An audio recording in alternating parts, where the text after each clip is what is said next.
All right, we are live. We'll give people a second to get in here. I'm going to pull up the chat. We've got people coming in already. There we go. Damn, 11. That was really quick. People are on it tonight. Yeah. Like, screw Eurovision. Kevin said that he was called into work. Yeah, called into Eurovision more like. Oh, good. Nikos, hello. The blue potato. Yeah, the signature tagline. Hello.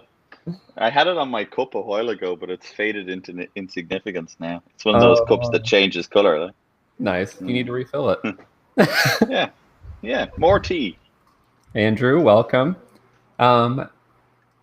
So it looks like we're getting a few people in here. Just do a quick introduction. For those of you who don't know, this is Mr. Paul Hickey of Hickey Race Engineering. Welcome. Hello, friends. He is coming from the wonderful world of Ireland on the other side of the ocean from me. And we are here to answer your questions about classic minis, about life, about anything. I think we're going to have a really good time tonight. And just to get a few things out of the way that we're structuring this tonight is that if you guys definitely have a question that you want to ask and absolutely want it answered, any donations in the super chat will be guaranteed answers from both of us, unless it's a question for only one of us. And but that's not to say that we won't be answering the questions that are not super chat. So don't worry, we're going to be answering as much as we can. But as things progress in the evening, that is the way that we're going to be structuring it. So again, we have Paul from HREIRL. Check him out on YouTube. He has his own YouTube channel. It's been growing astronomically quickly. Very excited for him. And he has some wonderful content on there. Land Rover stuff, classic mini stuff, learning. I cannot recommend it. Thank you very much. So, welcome, Paul. Thank you very much. Well, thank you very much for inviting me over for another live. How long is it since we did our last one? I think it's been about a month and a half, maybe 2 months, give or take. Wow, and so much has changed. You have your new workshop. I have a Land Rover. Man, it's funny how quickly things can change. Now I just need to get a Land Rover in my new garage. Yeah.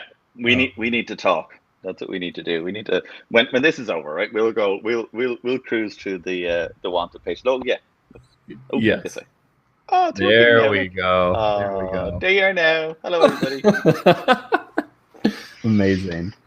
So it looks like we got a pretty sizable amount of people in here tonight. Got 24 people. Got a few hellos coming in from Ilias, Andrew, Nikos, the Blue Potato. Patrick, hello, from New York, and Team Ballylow Classics. I hope I'm pronouncing that correctly.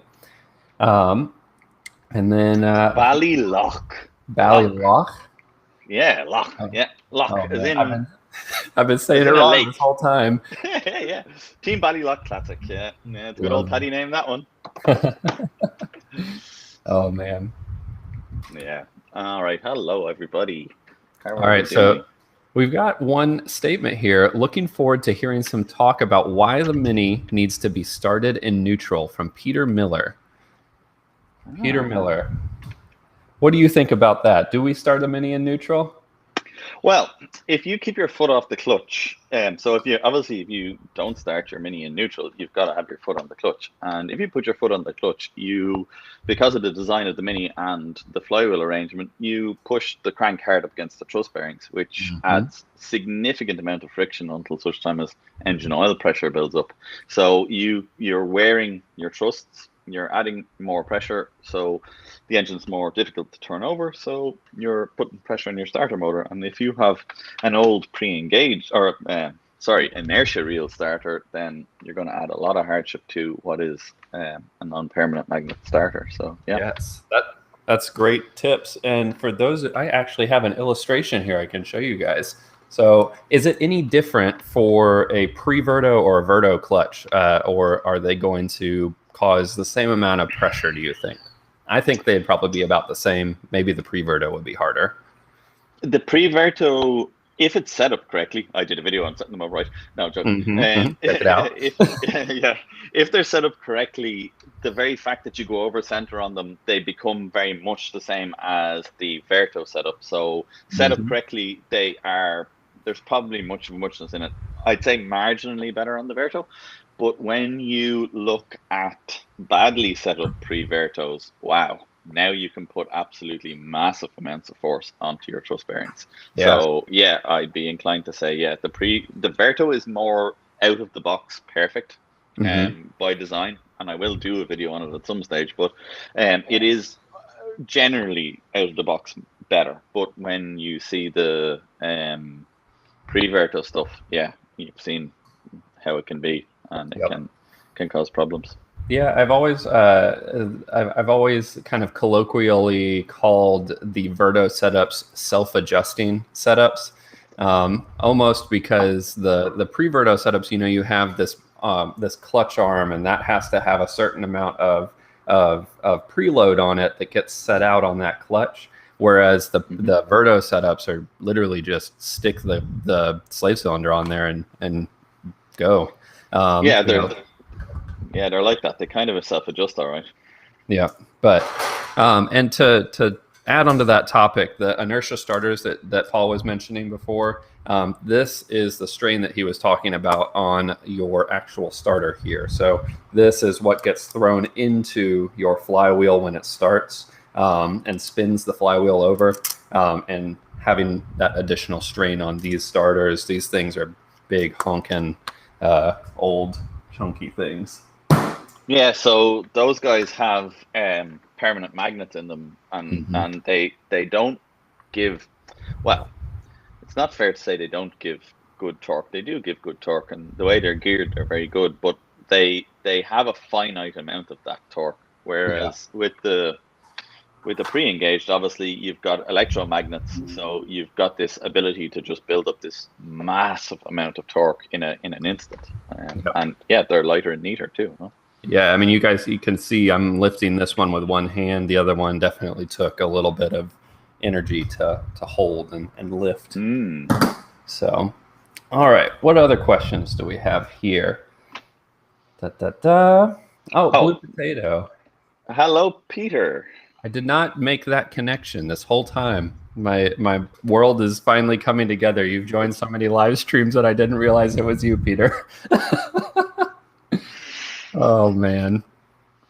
Yes, I do see you commenting regular, Peter. And there's another gentleman, I actually see him in the chat here, who comments very regularly on my videos as well.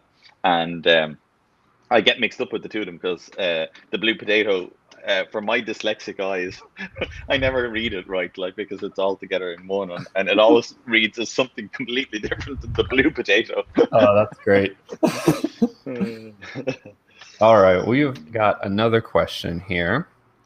I have a Galera GSM with a Morini engine, and it sparks really weak, too weak to fire on start gas. I have checked the wiring loom already. What could it be? The CDI or the stator, maybe. I don't know what either of those are, the Galera or the Morini engine. Maybe you can take that one, Paul. Oh, thank you. Yeah, okay. So CDI, I know, and it's a sort of a kind of an ignition unit. I suppose a bit like, it's kind of between a distributor and a wasted spark ignition system. So, they do give problems. The stator, I'm not sure what you're talking about with the stator. So the stator in the alternator or the stator in the starter motor? I'm not sure. Maybe if you can give us some clarity on what you mean by that. Like if the stator is out on the alternator, it shouldn't affect starting unless it's gone to a short circuit and it's dragging down the current massively.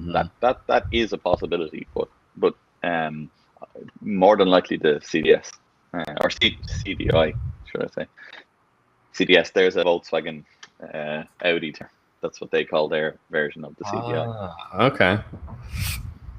All right. Ba-ba-ba. Another question here with the cool Ferrari avatar here. What is the proper static timing with a 65 DM4 electronic with a 1275 and an HIF 38? Getting conflicting information. I'd have to reference some books on that one. But I would say that a good static timing to start with is probably about 12 degrees to get it going. And then kind of dial it in from there. Did any sort of documentation come with that distributor? Some distributors have some additional specs similar to the way camshafts come with a degree that you need to dial those in before setting them up or after setting them up. Yeah, totally. I would agree. The same. Anywhere between sort of 8 and 12, and then after that, kind of tweaking it just a slight bit. You're going to struggle to get it much more accurate than that anyway. Statically, because you're kind of looking at where the rotor points in relation to the pin on the distributor. So it's hard to kind of get much more than that. But what I would say is, what I normally do myself for static timing is I'll just set it up dead straight. I'll put the engine on TDC and just set the rotor pointing directly at the pin on the distributor, get the engine started, and then get my timing light on it and dial in my my idle ignition, which, as you say, without vacuum, 8 to 12 should be fine. Yep. Oh. All right. Team Ballylough Classics. Got one here. I'm directing this more to Cole as I've been chatting to Paul about this already today. What? Asking him questions before me? Oh, no, I'm just kidding.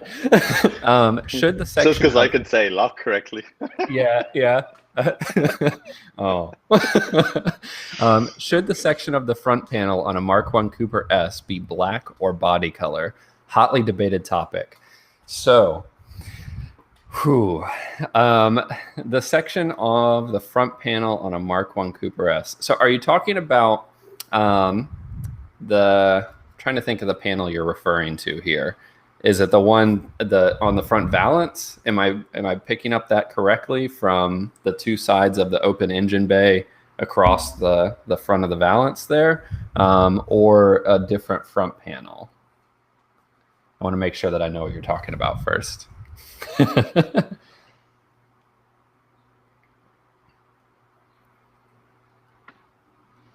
Let's see now what you get. I see we got a comment back about the thing. So when you hook up the vacuum advance, it heads up to 27, 28. Vacuum advance can be up to 15 degrees on top of whatever your static timing is. So that actually wouldn't be crazy for that to do that. The minute you open the throttle, it should drop back though. So just check that. Make sure it does.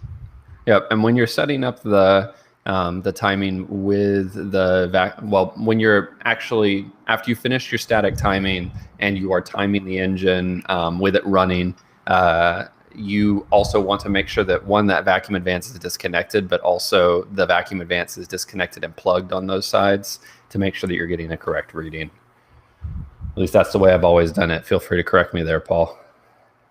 No, you're 100%. You're on it. Yeah. That's exactly how I do it myself. Yeah. Cool. All right, so we've got a message back here. The space behind the grill. Okay, so the way I've always seen it, and this could be a difference between a Mark I and a Mark II style grill, and it could be a difference between the generations of minis. There's so many fine little details that changed in different places where they were produced. I have always seen that color the same as the body color. Only because thinking back to the production, BMC actually building these, it would have been faster and easier to just churn those out, spray the whole body, spray the whole thing, and then send it out the door, rather than creating a separate stencil to spray that black or a different color. So I would go with body color, personally. Yeah. So yeah, I did put my 2 cents worth in it, and I have seen some S's with black in there, but I have a feeling that they may have been rally cars. So they might have been the likes of the Hopkirk type cars, the Alpine and all those. And they may well have had that black put on after the fact in something like, Abingdon or something like that, when the car was being prepared. So Very good point. Very good point. I know that like even some of the finer details, I don't remember the year it switched over. Alex Toon could definitely teach us something there. Yeah, we could do with him. Where is he? We need some mini fanatic stuff here, but the like the window catches, my early Mark 1 had metal ones, but from the factory there was a switch point in the Mark 1s and then the Mark 2s that had switched the little plastic catches. I mean, weird little things changed over the years.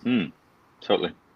So we've got a question from Peter for Paul. Can you walk us through finding the ideal needle for a particular setup like twin HS2s on a 1293, especially when it comes to more power? Also, listen to any good podcasts recently. Well, I find if you plug in your car, it works better. Oh man. Oh yeah, go on, Peter. Yeah, how do you choose the right needle? I always try and say, don't I, that my channel is about getting rid of the black art of working on minis. This is one I'm still struggling to figure out a way of de-black arting it. There's some English for you now. Honestly, for me, and I actually think, to be honest with you, Cole, you would be better able to answer this question, but I'll just give my 2 cents and then I'll kick it over to you. So for me, what I always try and do is start with a very basic needle that I know is going to be close, and I generally try and stay the leaner side. AC Dodd did a kind of, I think it's AC Dodd did an article for Mini Spares a while ago. I'm pretty sure it was him. And he gives very good base needle start points. Now, very recently, I just had to do this, and I used Cole's website. Cole has a brilliant needle comparison chart. So what I would do is I would look at the guideline, and then I would put it into Cole's, and I'd look for the needle below it. And I kind of would start with that needle and work my way up, or get another needle that's a very similar profile, maybe a bit richer up the top or a bit richer down the bottom or whatever. But it's something that videos need to be done on. I totally agree, and a more basic, easy way of doing it. But yeah, I'll pass it over to you now, Cole, because I think you have done more needle work than I have. Well, I'm not that great at sewing, but whatever. No, I thank you for plugging my website. Yeah, I did set up a needle configurator. So there's a chart that shows a baseline needle that's good for kind of most common carburetors. But then I have a second part of that page that has an actual live chart. So you can toss in, BDL, BDC, BBC needles, and it'll actually show you a chart of the different ones. I forget how many you can do at a single time. I think I set it up to be maybe 10 needles at a time. For Peter, since you're in the US, you're probably going to find that needles are pretty expensive, and most places don't accept returns on them. So I would really take a look at that chart, do exactly what Paul said, check the one below it, check the one above it, see how they compare, and also get an AFR gauge and get that installed on your car. It doesn't have to be a permanent one welded into the exhaust or anything. You can kind of start with one that clips onto the exhaust in the rear. A good buddy of mine, Justin Handy, I've mentioned him a few times, taught me basically everything I know about minis, has a sweet custom little AFR gauge that he set up. He posted it on his Instagram recently.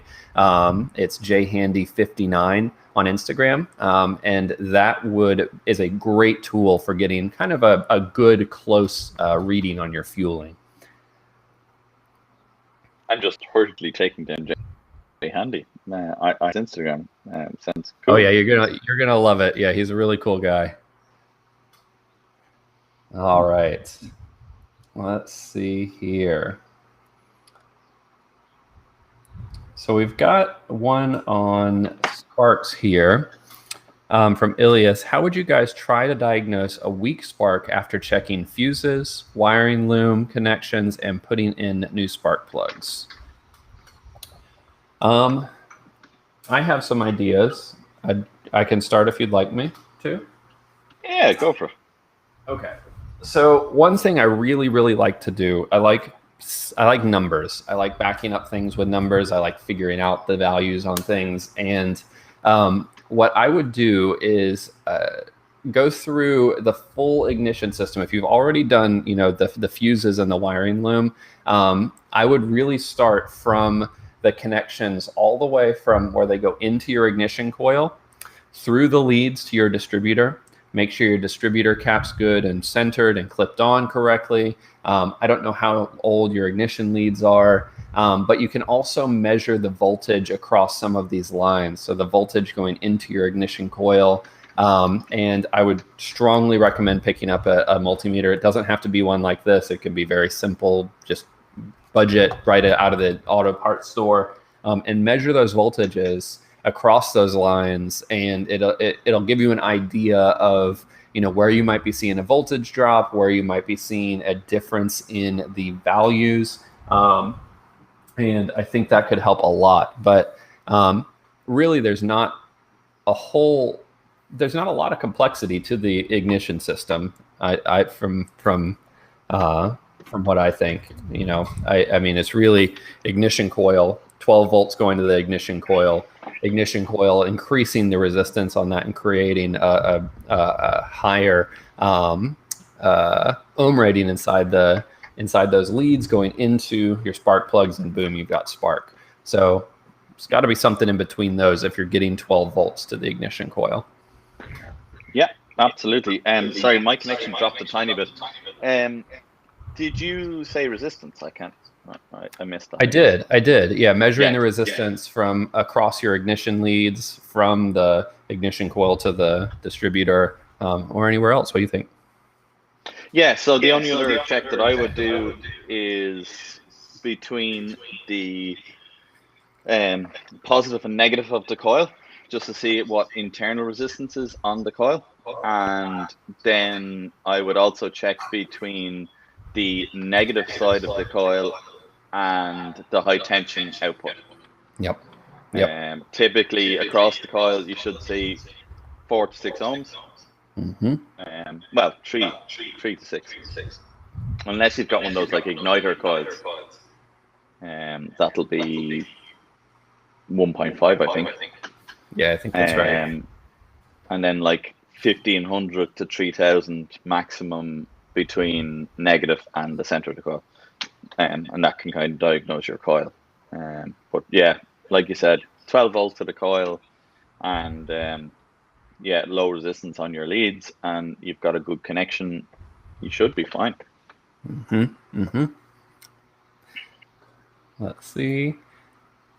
Looks like Team Ballylaw Classics said, "You're right on that, Cole. My 64 Traveler had the plastic window catches, but I've changed over to the chrome ones. I think 64 was a switchover year. And thanks for your thoughts on the front panel. I have had a lot of answers for both body color and black. I'm sure you have. There's one thing that the Mini community loves to bicker and disagree about, and it's tiny little details about the things on old Minis and what was right and what wasn't." You better believe it. Oh man. Yeah. Okay. What else we got? Okay. Will I answer Kevin's question? Will I? Oh yes. Yeah. Okay. So a friend of ours, and also a YouTuber, the Gentleman's Motor Racing Club, isn't that right? That's right. Kevin, lovely guy, and he might well be in the group. He asked a question earlier on to me. Well, he asked two. One was actually real. He was traveling from England to Westport a few years ago in Ireland for the IMM, the International Mini Meeting, and he came across an unusual habit that Irish people have on the road. We have this yellow line that runs alongside our main roads or our highways, and it's called a hard shoulder. That's what it's called, and you can pull into this hard shoulder if you're in a very slow moving vehicle to allow other people pass by on narrow roads. Now, he seemed to be of the impression that this was a kind of what's the word, like a traffic law or something like that. But it isn't. It isn't at all. It's literally just a nuance. The hard shoulder is literally just there for if people break down. So you can just go in there if you're broke down, so you're not taking up the main road, and repair your car or whatever you need to do, and then you can come back out on the main road. But in Ireland, because all our roads are really very narrow, well, bar the really big motorways, but they're even tiny. They were really narrow when I was there. Yeah, they're really narrow roads. If you've got a slow moving vehicle like a tractor or a 998 Mini, sorry, or a Land Rover, yeah, or a Land Rover, I can speak, huh? Then you could be very badly delayed. So Irish people just took to this pulling into the hard shoulder to let people by and then pull them back out again. It's just a thing. It's not actually that we do it on purpose, or it isn't road traffic law or anything like that. So, I was very curious about those double lines when I was there. I thought those lines were, as an American, we were talking about this earlier, where we just need like a very subtle sign that says don't do something and we won't. I thought that was a don't get off of the road here, stay in the lines. So I'm like, yeah, stay in the road. Yeah, there is a version of that which is a broken yellow line and a solid yellow line. That means don't go over it. Okay, so the broken is okay, but solid is not. Yeah, do not go over the broken one. Yeah, interesting. That means wheels the other side of this, imminent death. Yep. Got it. Yeah. Oh, that's great. Yeah. So that was his other question, which was a little bit different. He said, "Why are we live streaming at 8 o'clock on a Saturday evening GMT when this is the same time that they're showing the Eurovision Song Contest?" and it was great. You asked that question, and I was like, "The Euro what? The what is that Formula One or something?" Yeah, never heard of that up until tonight. Yeah, there you go. You'll be Googling the Eurovision Song Contest. Don't do it. Don't do it. Oh man! All right, so we've got a question from Peter here. Any chance there might be an in-person session where Paul can come visit the South in the future, hang out for a few pints, a good chat, and turn some wrenches? Sounds like that's a question for me. And sorry about that. I don't have a garage door yet, so you'll hear everything that's outside. But I would absolutely love to host Paul here. I think it would be super, super cool. We don't have really any room in it. We have a small house, so you'd have to get a hotel. Sorry.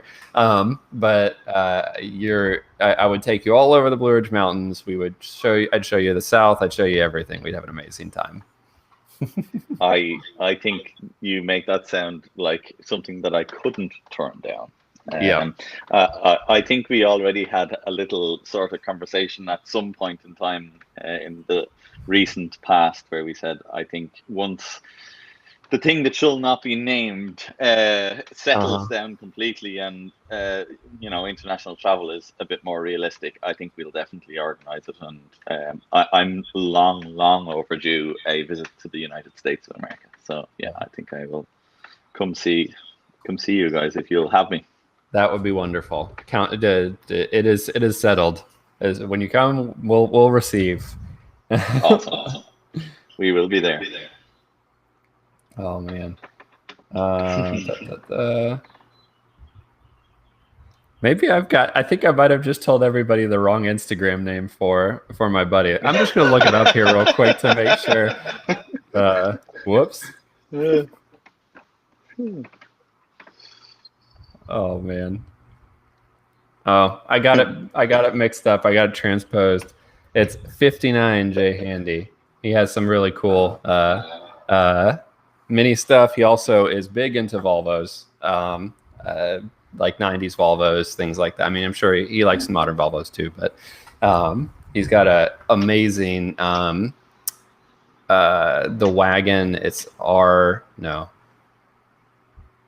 I don't remember the abbreviation. He's gonna kill me that I can't remember. It's a Volkswagen, is it? Volvo. Oh, a Volvo. Is it an 850R or is it a 850R? That's what it is. Yeah, bright red 850R. It's beautiful. Epic. Another car on my I want list. Definitely. Oh yeah. Did you guys get the R lines there in Ireland as well? Yeah, absolutely. They were big in the UK. I think I might get this wrong now, so UK people correct me, but I think they were used for a while in the UK as like police chase vehicles because they were so quick. So yeah, but we have them here, all right. Not as many, but obviously anything the UK gets, we get a chance to get it as well. So yeah, very cool. Mm-hmm. Oh, here's a good question. I like this question.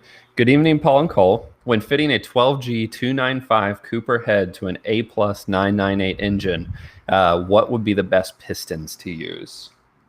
I've got an opinion. Go.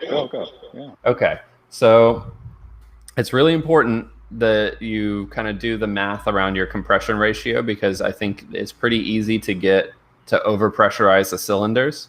But if you can swing it, I would definitely go with the flat top 998 pistons that they sell these days. And if you have the opportunity, if the cylinders are worn, anything like that, just go ahead and oversize those cylinders and get yourself some more displacement. Yeah. I've been hearing great reports about a company in Australia that sell a lot of small bore pistons. I can't remember what the brand is. I think the company actually is like Mini Sport Australia, but I don't think they have any affiliation with the UK Mini Sport. I'm not 100% on that, but they definitely stock a piston that I believe is very, very good. Years back on the Turbo Mini forum, I remember hearing a lot of people that were running small bore turbo were using pistons from that organization. So yeah, they I believe are a very good source of piston. Interesting. I did not know about that. I didn't think there were a lot of piston manufacturers outside of the UK for the old minis. There you go. Cool. Hopped into the chat. Russell Engineering. Oh, I have heard of them. I did not realize that they made pistons. Very cool. Yeah. Very cool. So yeah, they would be a good choice for a 998 because they're a good. I think they are cast, but I think they're a really good quality casting. I think they're like injection casted or something like that. Oh, interesting. I was actually. This is kind of similarly related. I was talking to a buddy of mine. Steve Blakemore, Turbo Cooper Sport. He's got the Turbo MPI engine that's really insanely fast. And he has been talking to a good few pretty reputable engine builders, just kind of getting different opinions, things like that, and has been finding that despite the kind of connotation that die-cast pistons have around, using them in a high compression engine, turbo engines, things like that, people haven't seen actual failures in the die-cast pistons that are used, the high quality die-cast pistons that are used in minis. So there might be some flexibility when turbocharging an engine if you can't get your hands on forged stuff, especially if you're not running balls to the wall pressure. That you can get away with those die-cast pistons. Yeah, I mean, the only time I've ever seen die-cast pistons, the failure mode of them, it's never really been about power. It seems to always be about temperature. Yeah. And them getting too hot. And they seem to have a very finite point about which they're perfectly fine, and then they're just they let their ringland go, and they seize, and it's nightmare after that. So yeah, I would agree. I don't see why a cast piston couldn't be perfectly reliable in a forced induction engine, as long as you have the engine adequately cooled. Yes. There's a couple of people have been doing this oil jet thing. Oh, An oil firing it up, jet. right? Yeah, and I think if I was going to go with the cast piston route, in a forced induction engine, I would definitely go with the oil cooler jets, because I think that is the spot that you just can't get cool in an engine, is under the crown of the piston. And if you're shooting a jet of oil at it, it has to help, doesn't it? Yeah, yeah, absolutely. And it's pretty interesting. I think those oil jets that they were using, I feel like they were out of a BMW maybe. Yeah. Um, and they basically drill holes into the oil channels and then tap them and then drive those squirters up there.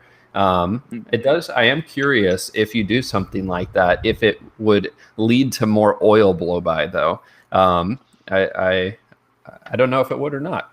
It'd be an I interesting. think I think you have to restrict the pressure. Mm, So I don't think those jets can see engine oil pressure. I think a lot of people, the way they do it is they, maybe those BMW ones actually have a restrictor in them. I actually vaguely have a notion ball and spring type situation that restricts the flow or the pressure or something like that.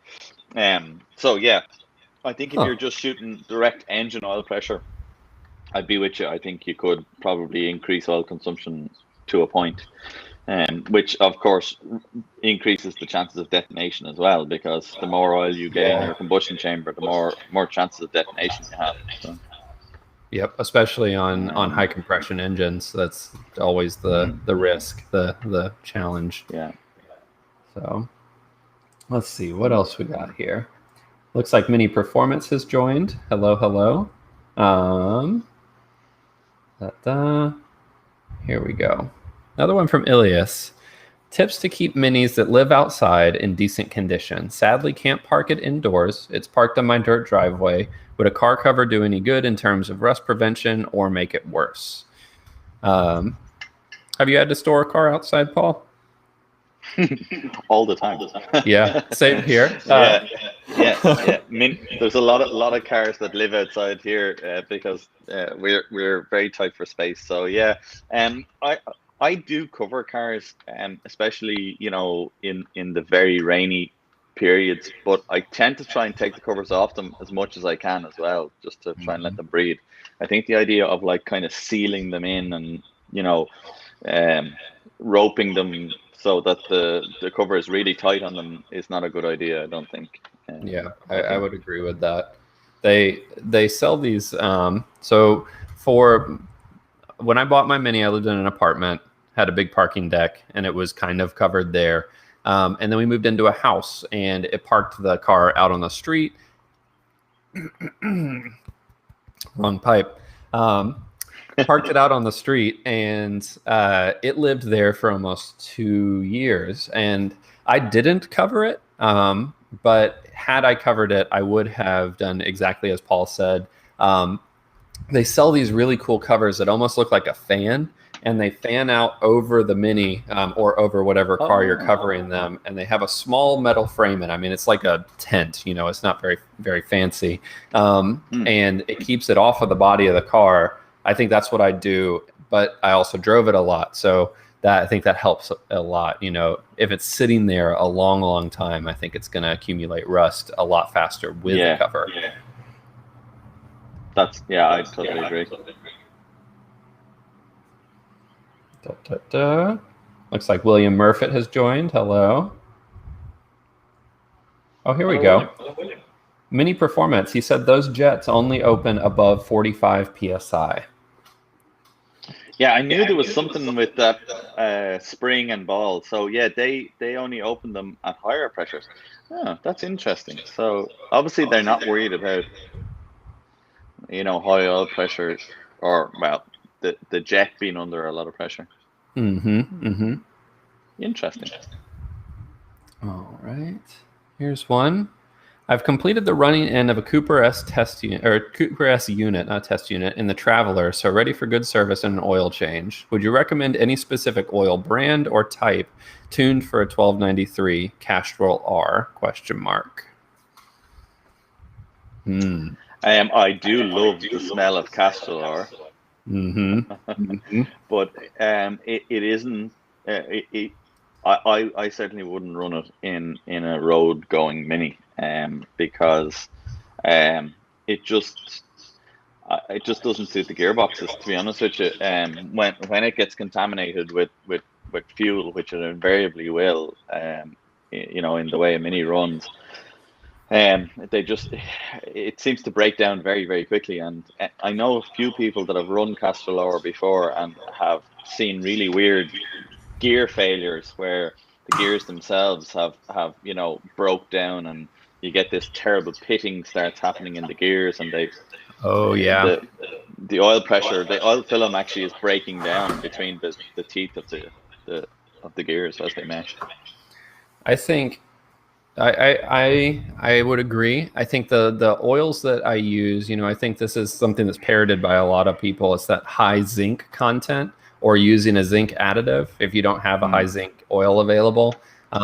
My favorite oils that are available in the US, I would guess that they probably have a similar line other places, is Valvoline VR1. Really big fan of that oil. That's what I use most of the time. And then there used to be a company called Brad Penn Oil. The green oil, it's a semi-synthetic, but they actually changed their name to Penn Grade. But that semi-synthetic I ran in my car for almost 6 years, and it's high zinc. It was wonderful. And that was a 1293, basically very similar spec. Okay. Otherwise, what I'm using at the moment, I use Valvoline as well. They do a 1060, I think. It's an absolutely wicked price. But I use that with a zinc additive from a company that are local enough to us, and they produce a zinc additive. So yeah, that's what I use. But nice. Most of my stuff is very high performance. So that's right. I see one popping in there. Somebody said Miller CTV. The Miller's is a UK produced oil, and I believe it is very, very good. We in Ireland had a problem getting stock of it there for a while, and I moved to the Valvoline for that reason. So I haven't been using it recently, so I can't recommend it. But when I did use it, it was very good. Yep. And Miller's is something that, at least in the US, we don't have available to us. So anytime we order it, we have to order it from overseas as well, which we can do. But if you're looking for something right at the auto parts store down the street, if you're in the US, Valvoline VR1 is almost always in stock. 20W50, great for a casual road car or a fast road, in my experience. All right. Looks like Turbo Cooper Sport has joined us. Hello, Steve. Let's see. William Murphy has a question here. So, Cole, is the setup in your newly improved? Is this the setup in your newly improved shop? I've been pretty busy and not had time to check to see any updates. Yes, this is actually probably the first time that it's been on screen as it is. And I'm kind of zoomed in here. I'm not going to move the camera because I have all these cables running around and everything. But the pegboard actually extends this direction more and this direction more. And then we've got more on the side. Basically, all the stuff behind me is my workspace. That's been set up. But the other direction is the garage door and the workspace. None of that's done yet. So sneak peek on what it's going to look like.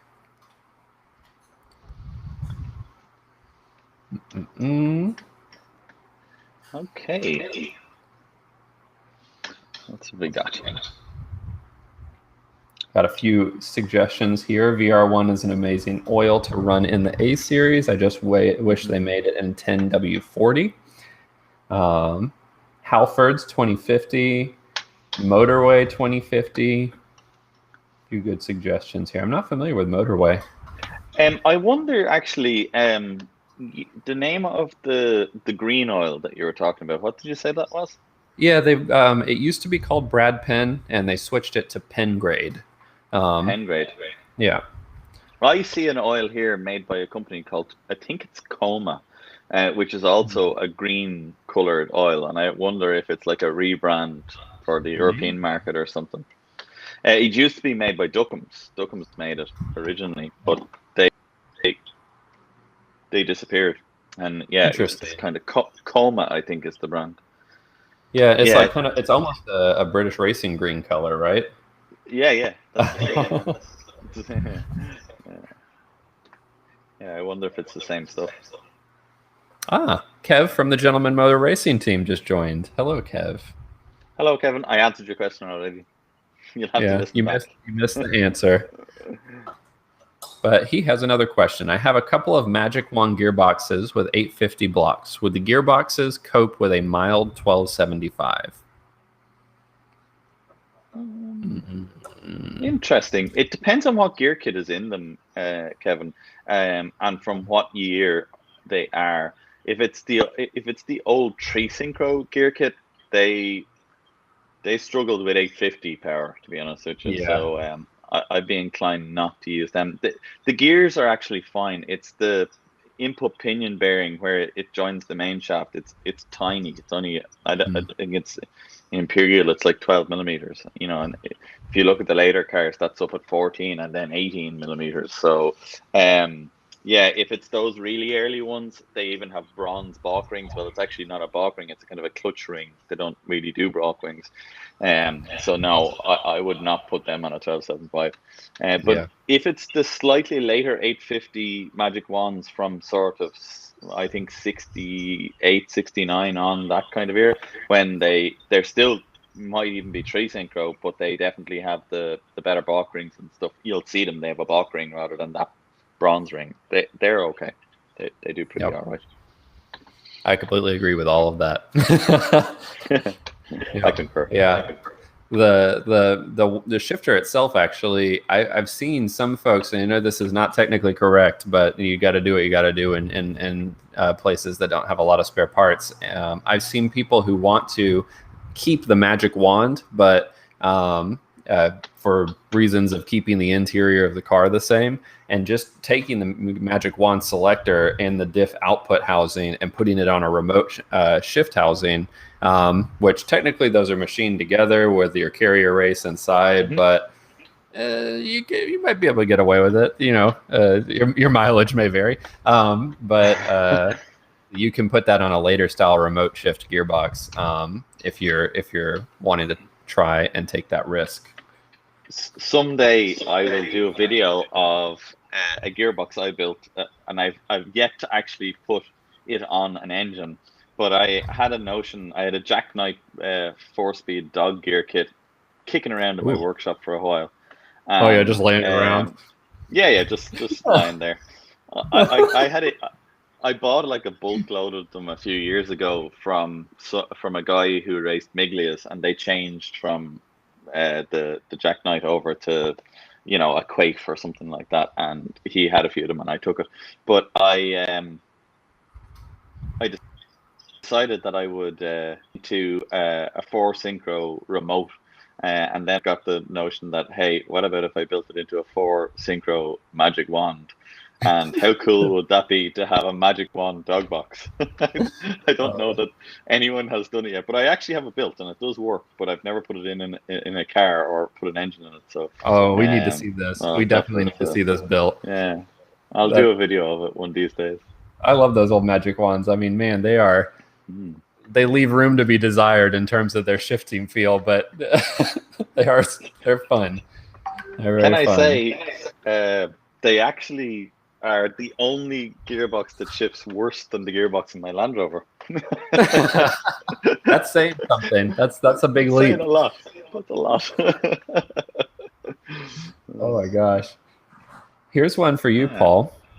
Okay. For Paul, and pardon the off-topic question, why did you choose the Landy Series 3 versus others? Any opinions on which series is more desirable and reliable? Ah, okay. Well, I'll answer the first. Well, I suppose it's kind of a three-parter, isn't it? But I'll do the first. Series 3, it just came up, and it was at the right time for me. I would love a Series 2. I'm not a fan of Series 1 because they're just too hard to live with. If you were just going to drive down to the shop once every 6 months, you could probably live with a Series 1. Series 2 just had enough refinement that I could live with that, but they're rare as rocking horse poop here in Ireland, so that didn't work out. I think for me, the Series 3 is just kind of it's on balance probably the best for me. I think it has just enough refinement to make it livable, but not so much that it becomes too modern. What was the second half of that, if I can remember?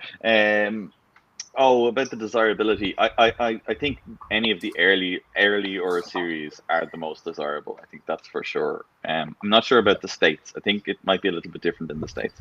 But I definitely know that here the earlier series are most desirable. Reliability. Yeah. What can I say? The thing about Landies is it's not really reliability, it's fixability. And Land Rovers have this innate ability to be fixed pretty much with anything, anywhere, at any moment in time. They were completely designed to be repairable. You know, people always want to know about the flat windscreen. And there was a myth went around for years that the reason they use flat windscreens is because the people in Land Rover couldn't figure out how to make wipers work on a curve. But that is completely mythical. The reason they chose flat glass was because they said these vehicles could be anywhere in the world and they could have a broken screen, and a broken screen is a bad day in any vehicle. So how can you easily repair a piece of flat glass? You'll find that anywhere. And you know, that's the mantra that is throughout series Land Rovers. So, you know, while reliability, they've never been known for their uber reliability, but will it get you home in a pinch? Yes, it will. Yeah, if you're ingenuity is good, and you know, you can always find the parts that you might need, or can kind of hobble something together to get you going at least. Yeah, I mean, there's guys, I've heard stories, and I could go on for hours about this, but I've heard stories of guys in Africa cobbling parts of the front axle into the back axle so that they'd get driving again. Okay, they'd be in two-wheel drive from then on, but you know, they would cobble together. So it itself can become spares for itself. I mean, that's proper engineering in my book, you know. Yep, I completely agree. Very cool. Here's one. So I didn't realize you guys didn't have this there yet, but Gavin says, Cole, E10 fuel is due to come to Ireland soon. In the US, you've been running it for years. Any issues so far when it comes to fuel lines, pumps, carb seals? Paul, is this an issue on your radar? So I could take the first part of that. I will say that ethanol mixed fuel, I'm assuming E10 in reference to this is fuel that has a certain percentage of ethanol in it, in addition to being the kind of standard gasoline that you're used to. And there are a couple considerations. The hardened valve seats become much more crucial with the E10 and ethanol mixed fuel. And having valve seats that are softer, older, aren't hardened, are going to have a much harder time at creating a really well running engine, and they're going to degrade faster. So that's one thing. And then fuel lines in general. The E10 fuel has a tendency to permeate through lines, and so it starts to get smelly. Lines that were previously fine for just regular fuel, when you introduce fuel that has ethanol in it, it ends up seeping out of it, and it doesn't, kind of like a glass sweats, and when it's really hot you get that beating of water on the outside. It's like that, but with fuel. So you might end up having to change out your rubber lines, but aside from that, I haven't run into any major issues. Yeah, E10 is definitely on the radar here, but not something that I have given huge consideration to. We have been using a version of it. We import race fuel from the US here. I think it's Viper's the brand. You're probably familiar with it. Viper Yeah. VP, is it? I think that one. Hmm. Yeah, so we import that fuel here and we use it in our race cars. And I know it has quite a high ethanol value. I'm not sure if it's equivalent to the E10 or not. I haven't done my maths to figure out how much ethanol is in it. But when I had the rep with me about 2 years ago, he told me that in order for us to use it in our cars, we'd have to change our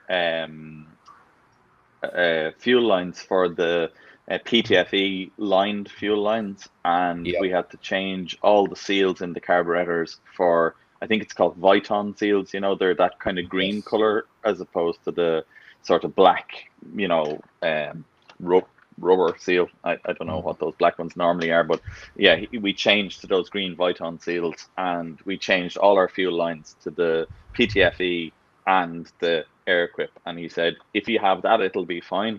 But if Mhm. not, if you're going to run the cars and you're not using that setup, that you need to drain them after every event, drain down the tanks and drain down the carburetors and everything, and leave them empty when the car is sitting up, for a week or two. Yep. So yeah, I presume maybe the E10 mightn't be as bad as that, but I presume we need to be making considerations towards that sort of stuff. Yeah, and to tack on to that, the something Will mentioned in the comments is that injection minis, it's worth swapping out the fuel lines. You will find that the issues with ethanol mixed fuels are exacerbated by high fuel pressures. So where a carb mini, you might be able to get away with it on a road car, just leaving the lines as is, might just be a little bit smellier. Fuel injected cars are going to have that permeation issue a lot worse. I mean, it's not going to introduce huge fire risk or anything inside your car, but it's going to introduce a lot of smells, especially from the trunk. Yeah, we did actually. Now that you mentioned fire, there was reported on the news here a while ago. There was a really bad fire actually on one of the main motorways. I can't remember, and it was a beautiful, just restored actually, Mark II, Mark One or Mark II Ford Escort, Oh no. and he had finished restored it, filled it with a fuel, got it to start, put it in the shed, left it for a couple of months because of COVID and couldn't get out, blah blah blah blah blah, and brought the car out and took it for a drive there in the last few weeks because the weather was good and everything was, all restrictions were easing and stuff. And yeah, unfortunately, a fuel line burst in the engine bay, and Oh, the car went up in flames, and they I don't think they got it out. I don't think they managed to save. I mean, they got it out, but I don't think they saved it. It was that's so lost. So sad. the yeah, and the fire brigade was saying that it was his opinion that it was a fuel line failed because of the higher levels of ethanol, and he had used older rubber fuel line that he had for, Mm. maybe just had it for a long time, and then when he was restoring the car, put it Yeah, on. just had So it on hand. yeah, exactly. Yeah. So yeah, very sad situation. So I suppose, yeah, it's a really good point that Gavin made, that we do need to, especially over here. You guys have been considering it for a lot longer than we have, I think. So it's a really good point that we should really start thinking about it a bit more. Hmm. Yep. And I will say also if especially at the higher levels like E85, basically almost Mm, completely ethanol fuel, you need ECU adjustments for modern cars to mm. change that. I don't know that a carbureted Mini could run on E85 effectively. I think I don't know that it could do it. Mm. Yeah, I think Um, they they struggle to run on straight petrol, let alone yeah. 85. Yes. Uh, Speaking of which, we have a question about a carburetor here. My Mini came oh, with a 998 fitted with an HIF 44. Not ideal from what I've read. Ran fine until recently. Now it sputters for a few minutes no matter how much I warm it up. And there's more here. And a violent pop comes from somewhere under the hood. sounds like near the carb. Any recommendations on where to start diagnosing? Okay. Well, I would say the violent pop sounds like it's running lean. That's nearly always the very first indication of a lean burn misfire is a really loud backfire through the carburetor. Yep. So my first instigation, or my first instinct, should I say, for that would be that it's not getting enough fuel. So a HIF 44 should well be able to fuel a 998. So I'd be starting to think that maybe either your fuel pump is giving trouble, your needle valve is sticking, or the main jet is blocked somehow. That'd be kind of my 2 pence worth on it. Yeah, I think so. And I would be inclined even to see if you can find maybe I would probably just switch carburetors. I think you're going to, even once you get the fueling, maybe richer to where it was going to run a little bit happier, I think you're still going to struggle to get it running really well. Either drop down to an HS4 carburetor or an HIF 38, which is the more modern style of carburetor with the float bowl underneath, like the HIF 44. It's just a smaller throat size. I actually have one here. So this throat right here is just a little bit smaller, and is going to it's just going to be more suited for your car. So yeah.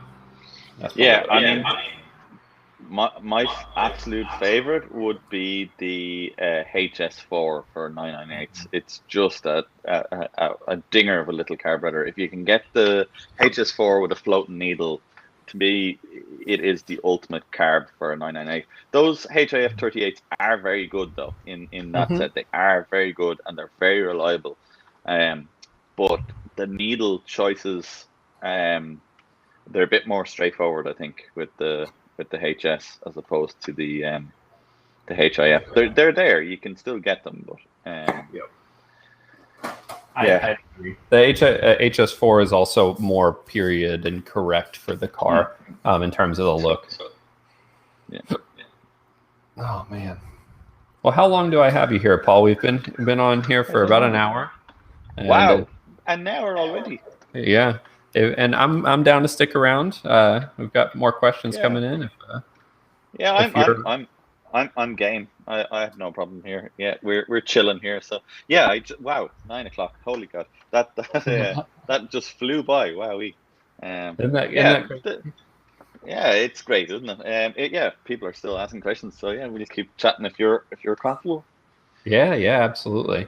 So Turbo Cooper Sport just mentioned it's more of a statement than a question, but J30R9 is the best hose for fuel injected cars, especially with higher fuel pressures. Right.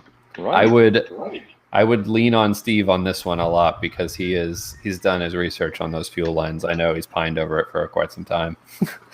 Brilliant. And can I ask actually, are we talking about rubber fuel hose then? That's the specification of rubber fuel hose, is it?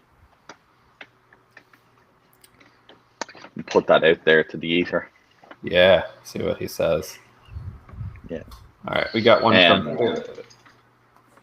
Miller here. If you had an SPI or an MPI Mini to restore, would you keep it injected or would you rather enjoy converting it to carbureted?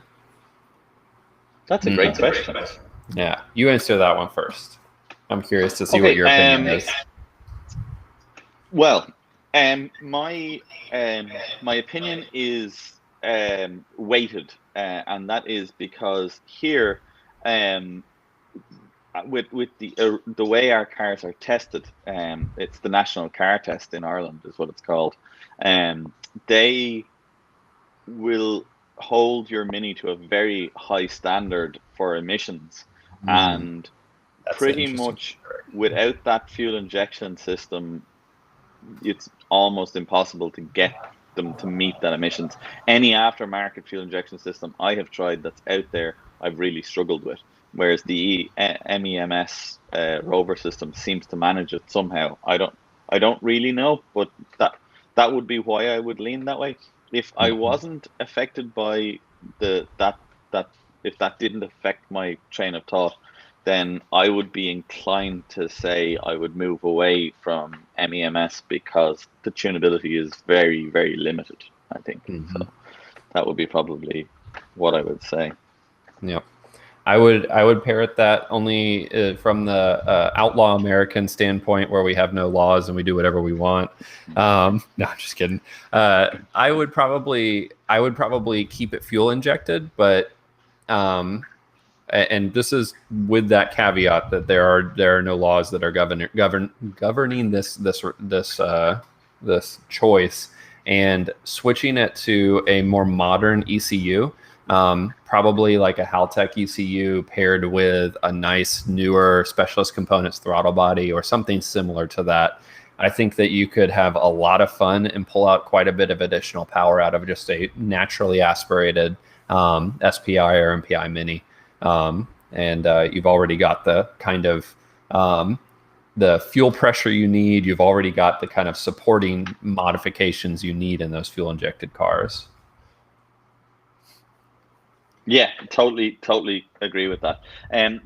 The other thing we have to remember is those original fuel injection systems now are knocking on in their age, and while you can get those ECUs repaired, that's what it is. It is a repair. The technology is old, and it has been rattled around inside an engine bay for a huge amount of time at this stage.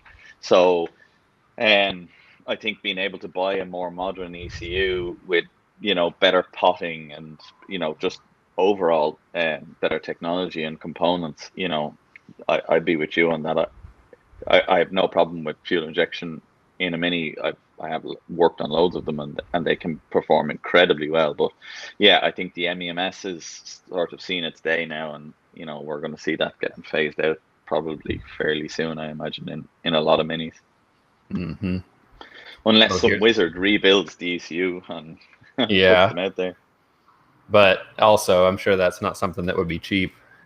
No, not at all. I can't imagine. So here's a good one. Hey guys, I have a 998 from 1990, checkmate with 43,000 miles on it. From what I've been told, this is a full rebuild stage. Any tips on the best way to keep it running without a rebuild? I would just immediately say I would not classify that as immediately needing a rebuild. I wouldn't even consider a rebuild unless you were wanting to up the power dramatically or you were having really bad problems with it. I'd just keep running it, keep taking care of it, and moving. I'd love to know why they say it needs a full rebuild. Yeah, that I'd be curious about as well. Like those little 998s are generally bulletproof. Like the only place I ever see those where they are in need of a full rebuild is generally where somebody hasn't changed the oil for like 5 years or something like that, and it's a bearing. But other than that, like they tend to just keep going and going and going. I mean, perfect example of my Gretel. It's set up in a yard there for 10 years and never turned a wheel, and like that engine fired up genuinely live on camera, and there wasn't a pick of smoke out of it, which boggles my mind. Those 998s are, in my book, they're an amazing little engine. They really are. I'm really excited to see all of the kind of 998 centric developments that have been happening lately.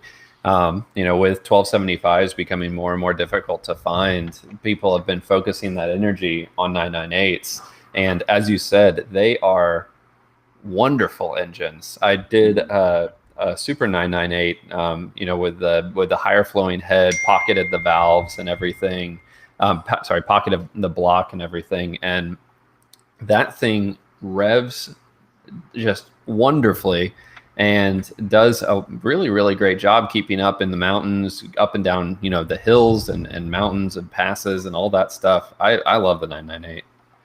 Oh, I totally agree. As I said, I daily drove that automatic for a good 4 or 5 years, and like, man, it started every single morning, and it pulled like a little chain all the way. okay, it probably didn't go past 65 miles an hour, but I mean, But it got there in a fun way. do you really want to be doing more than 65 miles an hour on, single lead and shoe drum brakes? I'm not a fan. Yeah, pass. Yeah. No, You have a story 55 is about great. that recently. I do. I have to tell you actually a very interesting one. Well, it's not an interesting, but I always loved it. I used to set myself a challenge. I used to have to travel about 100 miles every morning for a particular job I was doing for about 4 months, and it was all B road stuff. There was no main roads, and I used to set myself a challenge every morning to maintain 50 miles an hour as much as I could from when I'd leave my house to when I had to stop wherever I was trying to get to. Oh, But that's great. yeah, that led to some really exciting moments with single lead and shoe drum brakes. I can tell you that. Why are my brakes getting so spongy? Something's not right. Yeah. At one stage, one of the drums literally changed shape. It opened out completely. Like it went from being, it opened out like this. And I thought, okay, maybe time to change the drums. Man, Not slow down. That was right. That's the solution. Change the drums, not change what caused it. Oh, that's so good. Perfectly fine. Yeah, good old 998s. Let's see here. Yeah, Sydney Mini. Yeah, but it'll do 60 mile an hour everywhere. Close, 50, but Oh, that's great. Oh yeah. Turbo Cooper Sport says yes, that is the specification for the hosing. Yeah, brilliant. I'm actually going to do my own research on that, because I wouldn't mind having a little bit of that in stock to start helping, to start introducing that to customer cars as we move forward. Mm-hmm. Yep. Yeah. Anywhere you can start replacing that, it's going to be a good place to do it. I think we're kind of spoiled here in the U.S. that we've had ethanol mixed fuel for so long, and most of our lines sold. I mean, we could just pop down to the shop and we've got what we need. Yeah. I mean, I imagine I'm going to be able to find it here, but I imagine it's probably not going to be on the reels in my local auto factors. I imagine I'm going to have to order it in or something like that. But maybe I'll be surprised. Yeah. Maybe. Oh yeah, we've got a lot of feedback in here about 998s. Yeah. Love them. Nothing bad about 998s in here so far, except for the speed. Hey, that last turbo engine that was, or no, supercharged. I think it was like that. There was a combination of a couple of people got involved, I think, didn't they, to build that supercharged one. I think it kind of went under specialist components banner, but it was like a kind of a side mounted supercharger. Yes, it's over the clutch housing instead of over the back of the engine. Very, very interesting. I think they paired it with fuel injection, but I think I recall reading that you could do a blow through style carburetor similar to this turbo setup that I'm going to be doing. Yeah. Oh, wow. What's that? Is that a T-shirt that's available in your shop? Is it? The merch. Yeah, like I think that kind of stuff is awesome. I mean, if you start seeing 100 horsepower out of 998s, push rod 998s, that's amazing. I think that kind of stuff is brilliant, and it'll open up a world of tuning for so many minis that exist out there, that are in that bracket.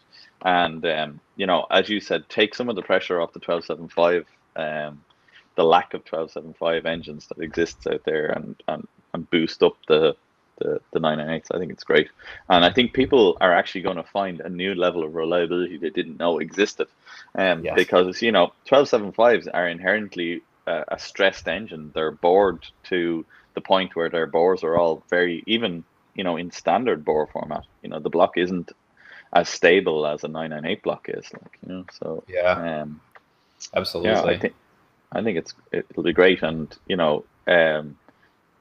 the compactness of a 998 engine, physically conrod versus piston versus stroke. It's a tuner's heaven if you can force induction on them. It's going to open up so many really great places for people to go, and I think it'll make tuning so much more affordable as well. That reminds me, I saw on Instagram yesterday, Mini Spares posted a video of their in development aluminum 1275 block. I think it's 1275. I did see that as well. Yeah, it is 1275. Yeah, absolutely.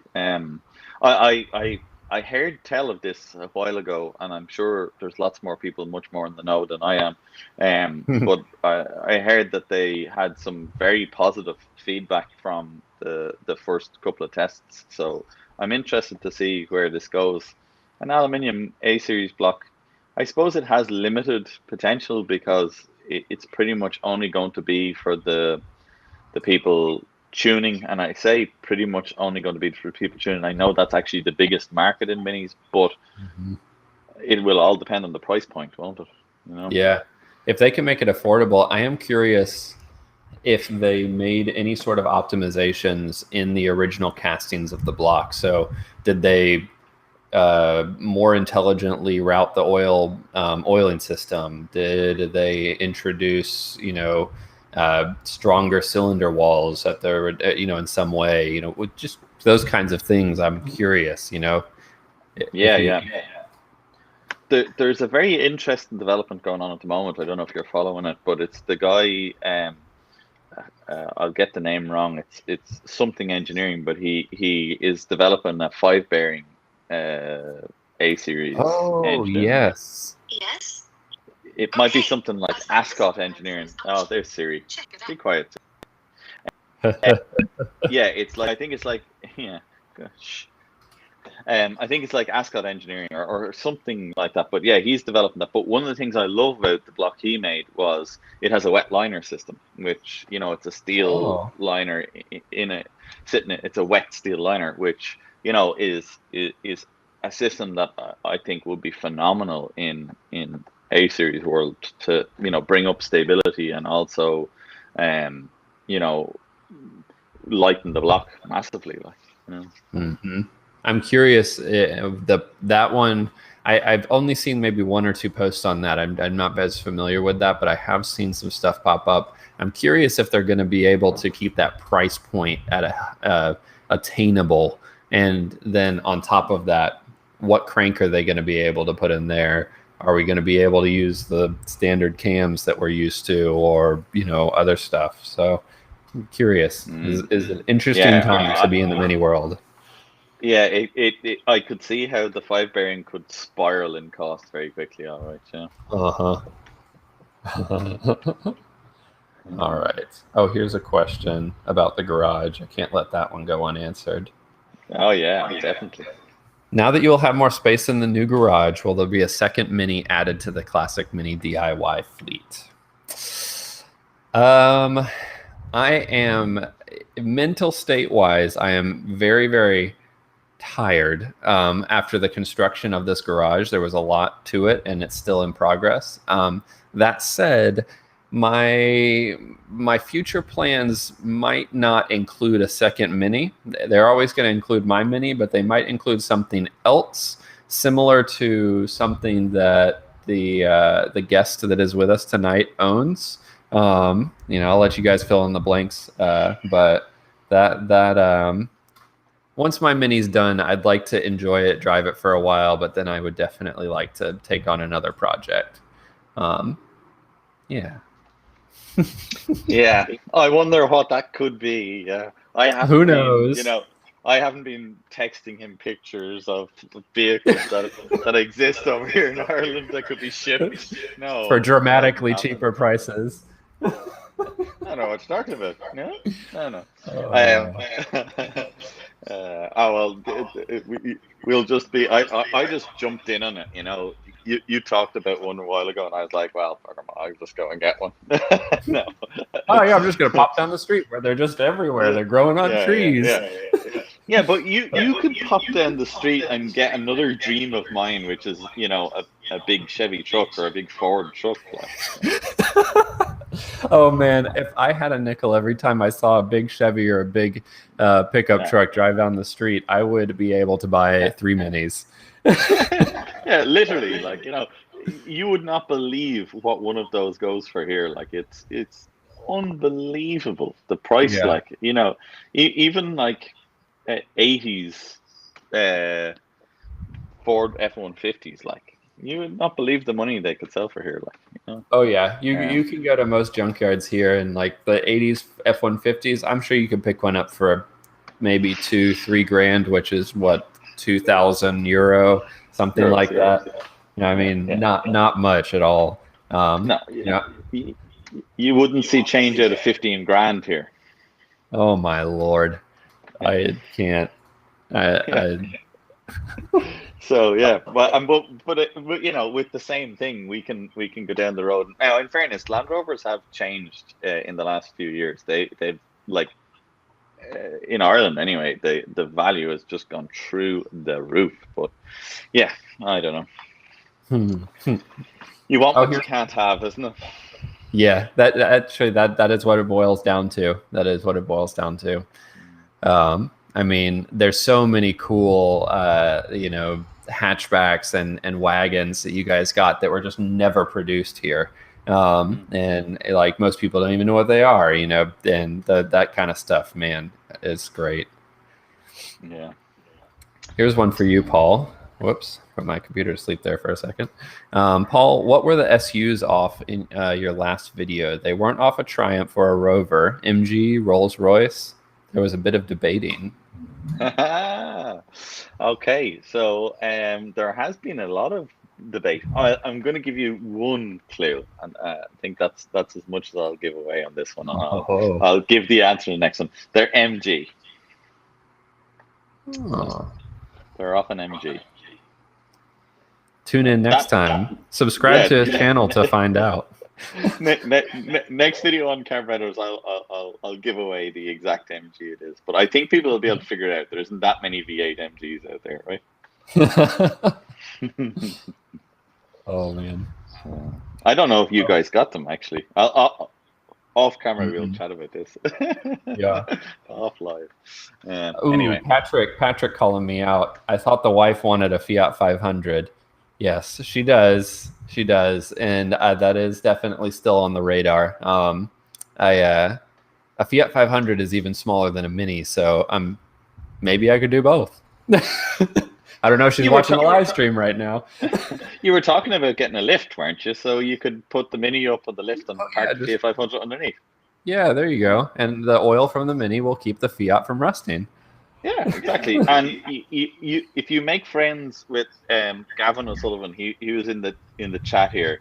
He's the Irish Fiat 500 guru.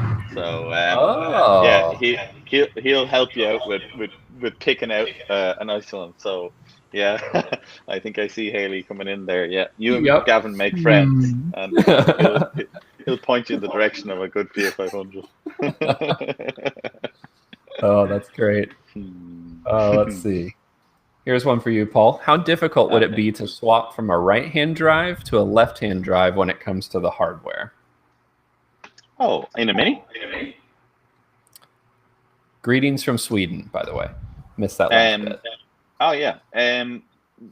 It's really straightforward. You can help me on this one, Cole. Does the rack just flip over, or do you need a left-hand drive rack? Technically, it will fit better if you get a left-hand drive rack specifically, but you can get away with just flipping the rack upside down. But I would definitely get a new one if you can. You have it out. It's a good time to replace it. Otherwise, no, it's totally straightforward. Everything else is the same, pretty much. Pedal box swaps over.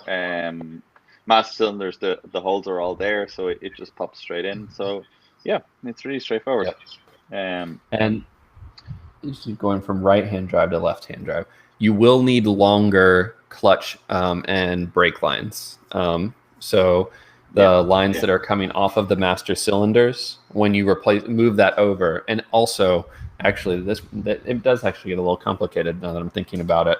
If you're going right to left, if you have one that has a big servo unit on the right side that's built into the master cylinder, that will have to go away. You won't be able to use that. You'll need to get a single line master cylinder on the left-hand side and then get longer lines, which I sell if you want those. Check out my store. Buy my merch. Buy my merch. So there you go. Amazingly, the guy who lives in the left-hand drive world actually knows a thing or two about left-hand drives. Wow. Yeah. Yeah. Oh, that's crazy. But I got an unusual private message actually here, which says, Haley, do you know what Fiat stands for? Oh, private message. Haley, are you still watching? What does Fiat stand for? Will I burst the bubble? Yeah. It stands for Fix It Again Tomorrow. Oh, hers is Fix It Again, Tony. Oh, okay, yeah. That's the Italian blood coming out there. Tony. Amazing. Tony Soprano. I now have Tony Soprano images. Yeah, of him underneath the rear of a Fiat. Yeah. What? Why did we not buy a Mini? Covered the body up. Oh, that's great. Very good. Fix it again, Tony. I like it. Fix it again and tow. That one's a good one too. Forget it and tow. Here's one. Have you seen the project Owens Fabrication are working on at the moment? The Appendix K spec racing minivan. I'm guessing this is for Mark Burnett, and it has Splinter the Racing Woody. Yes, yeah. I actually have not seen this.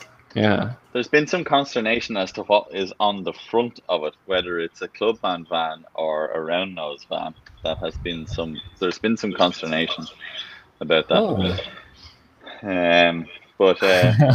I do imagine you're right. I imagine it's for Mark Burnett. I'd be surprised if it wasn't. He seems to build some crazy stuff. In case you don't know, Cole, Mark Burnett is the owner of the SU company in the UK, Berlin. He runs and owns. Well, I think him and his brothers, I think. So they produce like the SU carburetors in the UK. They took over the original Skinner Union company. They also do a few other stuff like the AML carbs, on the 8-ports and those yeah. Interesting. Okay. He's actually a really interesting guy, and does stuff. That is cool. So this one's a really good question. I'm surprised we haven't gotten it yet. I'm thinking of converting to electric. Thoughts? You start us off.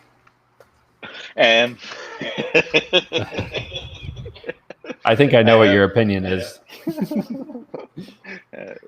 Too great a teach. No, for a Mini, at the moment, I just don't think we have the battery technology that is realistic to give a car that is of a reasonable weight, has a reasonable sort of range, and has power that is even comparable to any of the engines available. I think when you put those three things on paper, you'll really struggle to find an electric conversion that will give you something real in that world, I think. Yeah. Yep. I have that split opinion right now as well. I think that there's going to be a really cool resurgence in classic cars with electric motors that almost rejuvenate the cars that maybe simply don't have hardware produced anymore. The really, really old cars that engines just don't exist, period, full stop. Those types of things. I think we're going to see some really cool stuff, but I'm with you. The battery conversion, the battery technology just cannot keep up with the range requirements right now.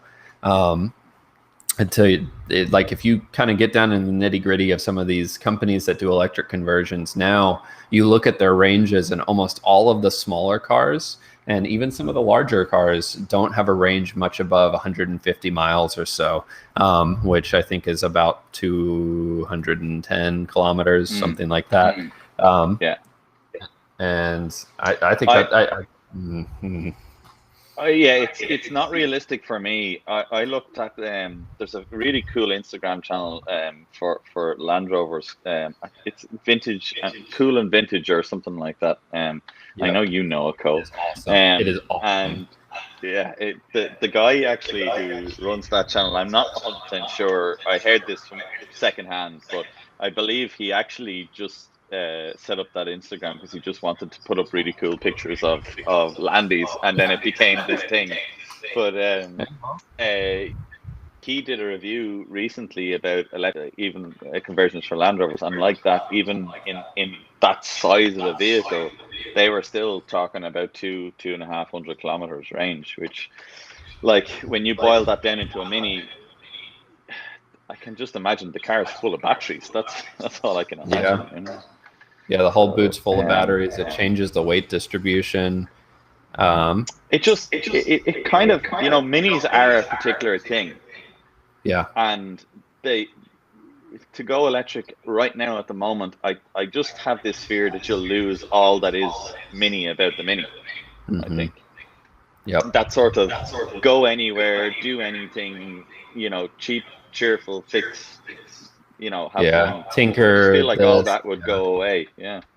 Yep. And I think you would be left with only the things that are less wonderful about the Mini, which are the bajillion rattles that you can't hear that well with an engine, and then as soon as you don't have that engine, suddenly it's like, oh my god, everything's rattling. Yeah, totally. And you know, I mean, we already have, you know, reliability anxiety. We don't need to add to that range anxiety. You know, it's like we can't add that, because remember, all the mechanical stuff pretty much is going to be the same. All the stuff that breaks all the time, that's all the same. Yes. That doesn't change. Yeah. Poor Sean, we're over here just like destroying his electric car idea. Sorry, Sean. Sorry, Sean. There is another suggestion in here, though, the Ford EcoBoost conversion. Now that, yes, I love those. I wish we had more EcoBoost engines available over here. I have yet to actually drive a Mini with an EcoBoost conversion. I've heard of a couple of them, and they seem to be mostly in the UK, but the reports I've heard are phenomenal. It's seemingly the engine is in a really good spot. The weight is really nicely low down, and the motor makes just really good power, and it's super economical. So yeah, I mean, most of them are the 3-cylinder engines, aren't they? I'm sure there's some 4 cylinders out there, but a lot of them are turbocharged too, which is awesome, very fun. And so, I mean, I can't get over it. Yeah, I'd love to. There is one Mini owner I have on my books, I'd say, who I think may sway towards an engine conversion in the near future, and EcoBoost might just well be what that is. Oh my God! If you could, please document this, and after you have crafted the subframe that is suitable for this, please make a kit that I can buy from you. And ship me an engine, please. Yeah, send one. If an EcoBoost engine just happened to be on the pallet as well, cheers. Yeah, no big deal. They're small. It's fine. Yeah. My biggest fear, to be honest with you, about it will be what is required to make the fuel injection side of it work. To me, that's like, I can't get my head around it. So, but I imagine somebody who is confident with modern fuel injection programming and computing, it's probably really easy. Yeah, I think, I mean, with modern fuel injection, I mean, it really does boil down to, do you have the right amount of pressure? Do you have a return line for your fuel? Are your fuel lines, up to the task? And then do you have the injection system or the ignition system to back it up? And most fuel injection systems, the ECU isn't that different between them. I mean, you're building a map, you're making sure that fuel's right. It's just more specific. Yeah, I think I think once you get into it, I think you're going to really enjoy it, to be honest. Yeah, yeah. It's one of those. It's like CNC programming. Yes. It's always been floating in the exact same sphere I live in, but I've always kind of just like, ooh, whoa, I almost learned CNC programming there. That was close. Yeah. Oh. For me, it's like, oh, I just almost lost a year of my life. Did you see that just go by? That's what that was. Yeah, a year of your life and like Yeah. 10 grand in CNC table equipment. Literally, yeah. And another part of my property that is no longer green grass. Yeah, this is my CNC building. Yeah. Stop. So good. Yeah, it was either Land Rover or CNC. It was one or the other. I think you made the right choice. Yeah. Old smelly diesel won. Yep. Yay. Yeah. Oh, that's good. That is good. Well, we're rounding out about an hour and 30 minutes here, and Cool. I think kind of wind it down. Give people an opportunity. If you have any last minute questions, go ahead and pop those in the chat, and we'll wrap this sucker up. Yeah, I think while that's happening, I'll just say thank you to everybody who showed up again. There's been some really good chat, and this is something that it's our second one, and I have to say today I was really looking forward to coming on this evening and chatting with all of you guys. I really was. So Same. yeah, it's awesome to have so much really good fun chat with you all, and I actually see you all chatting with each other in the comments as well, which it just makes me smile every time I see that. I think that's a real mini thing, isn't it? Yep, that's the best part. That's everyone's just kind of commiserating and chatting and just having a wonderful time. I want to parrot that. I love having you on here. I'd really like to make this a regular thing, and let us know in the comments if you like these. Please let us know, and we'll talk about having this on a more regular basis if that works for Paul, and maybe we can make this every few months or something. Well, also I just want to put one thing in here, and I have to say that everybody needs to realize that Cole really pulls this out of the bag, because this software, this Restream software, I have nothing to do with this. He sends me a link, and I click on a link, and all of a sudden everything else works perfectly. So I've been so blessed, lucky in my life that people just seem to fix everything for me, and all I have to do is just kind of creep in and take the joy. So thank you so much to Cole for doing that. Even his neighbors are thanking him for being so amazing and doing this. That was my tractor. This is reality, isn't it? No, massive thank you to Cole. You really do make this possible. This literally would be not possible without him. So thank you so much, Cole, for hosting us and giving us this platform to talk to all these wonderful people. So yeah, big Thank you, Paul, on that one. Cool. Yeah. We have one more question here, and it is Mark 4 or Mark 5. No, wait, that's Mark 5 or Mark 6. I'm bad with my Roman numerals, if you can't tell. You did so much better than me. I was like, Mark who is V.I. Mark? Good old Mark. Hi, Mark. Oh, man. I don't think I can answer that question very well, because I don't have those available to me here. So yeah, you guys don't get them. Sure you don't. Yeah. Hey, I mean, what are we saying it is? Mark 5 or 6, is it? So SPI, Yes. MPI. I don't know. I'm always going to lean towards the older Mark. But with that said, I did have an MPI for a long time, and I loved it. I really did. So, Yep. yeah, I don't know. They are actually a really good car, and Rover went a long way towards dragging the Mini into modern drivability. And Yeah. for somebody who is of very limited technical knowledge and wants to drive an original classic Mini as a sort of an everyday car, there probably is nothing to beat the MPI if it's working right. Hands down, it's probably Yeah. the only Mini that you could realistically get into in the morning, start, and go to work, and Boom. have relative reliability. That's Yeah. probably what I'd say about that. That's a really good point. I mean, the ability to just get in and turn that key, and with a certain amount of understanding, knowing that your car is just going to start up and you can drive to work or wherever you're going, mountain roads. Mountain roads, yeah. Cool. Yeah, that was awesome. Yeah. So yeah, thank you to everybody again, and thanks for tuning in. Yeah, thanks everyone, and you know the drill. Enjoy those minis. My motor on. I'll see you guys on the next one.